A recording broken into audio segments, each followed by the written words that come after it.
siapapun kita semua, siapapun saudara, siapapun saya, maka firman Tuhan dengan tegas mengatakan kepada kita. Itu sebabnya yang saya mau katakan kepada kita, dengar baik, ini kebenaran yang luar biasa, kebenaran yang hakiki yang perlu kita pelajari. Bukan hanya berhenti di situ. Nah, ayat yang terakhir pada ayat 26, saudara perhatikan baik, petikan firman Tuhan.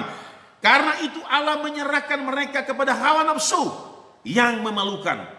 Sebab istri-istri mereka menggantikan persetubuhan yang wajar dengan yang tidak wajar. Nah, istri-istri mereka menggantikan persetubuhan yang wajar dengan tidak wajar. Nah, saya mau katakan kepada kita semua, kenapa Tuhan merujuk dengan bagian ini?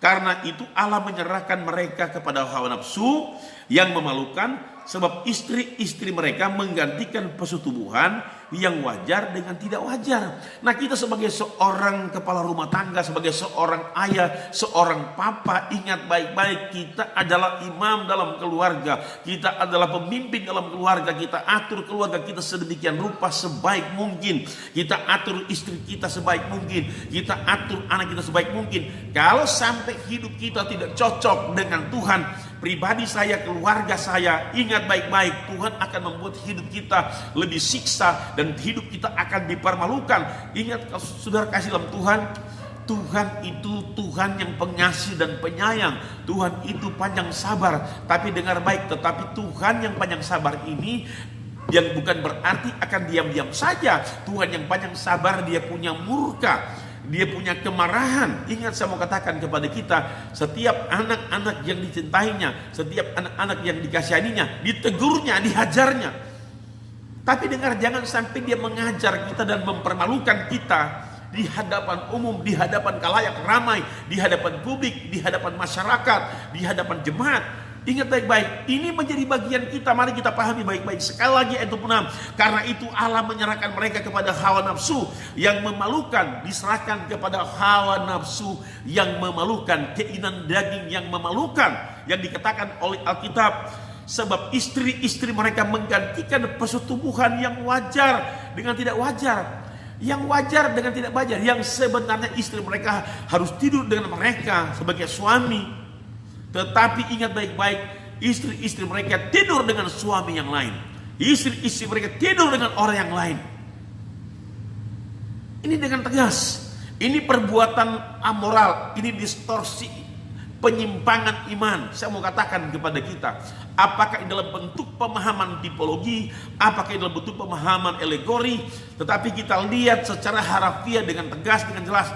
Kalaupun dalam pemahaman alegori kita sedang bersinah rohani, artinya meninggalkan penyembahan kepada Allah, kemudian datang kepada dunia ini. Tetapi juga secara harafiah dengan tegas, dengan jelas dikatakan bahwa kita ini orang yang sudah bersalah, sudah berdosa, menggantikan tempat tidur yang wajar dengan tidak wajar. Artinya yang sebenarnya bukan suami kita ambil, bukan istri kita ambil.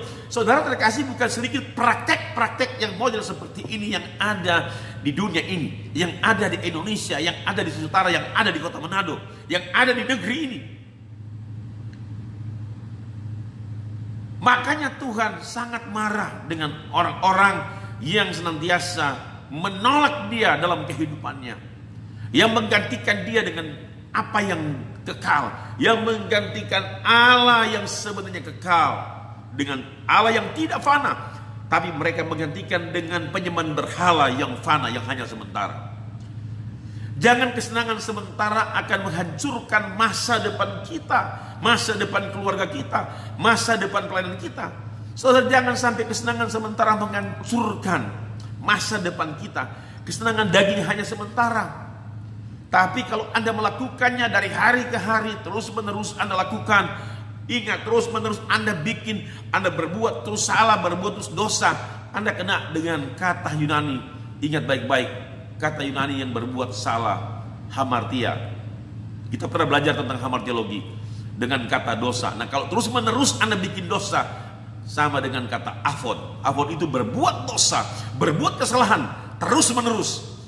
Saudara terkasih dalam Tuhan, mari kita sebelum terlambat dalam hidup ini, dalam mengelola anugerah, dalam mengelola kasih karunia, dalam mengelola bakat, talenta yang Tuhan berikan kepada kita, dalam memanage roh kita, jiwa kita, tubuh kita. Kita harus manage roh kita, jiwa kita, tubuh kita, pikiran kita, perasaan kita, hidup kita ini sesuai dengan firman Allah. Dan pastikan hidup Anda, hidup saya bukan lagi menyembah berhala.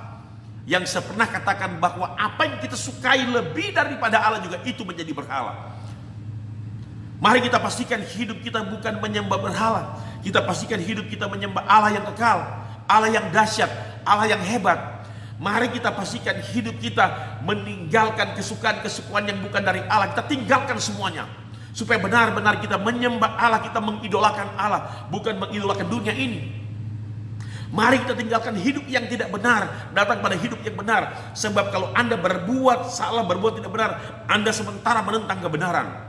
Jangan seperti hidup orang Kristen yang ada di Roma, menentang kebenaran. Yang sebenarnya mereka mengenal Allah, tapi mereka menjadi orang bebal, orang bodoh. Karena hanya kesenangan sementara mereka menggantikan Allah. Saya mau katakan kepada kita hari ini, mari kita orang percaya, taruh Allah di tempat yang paling tinggi.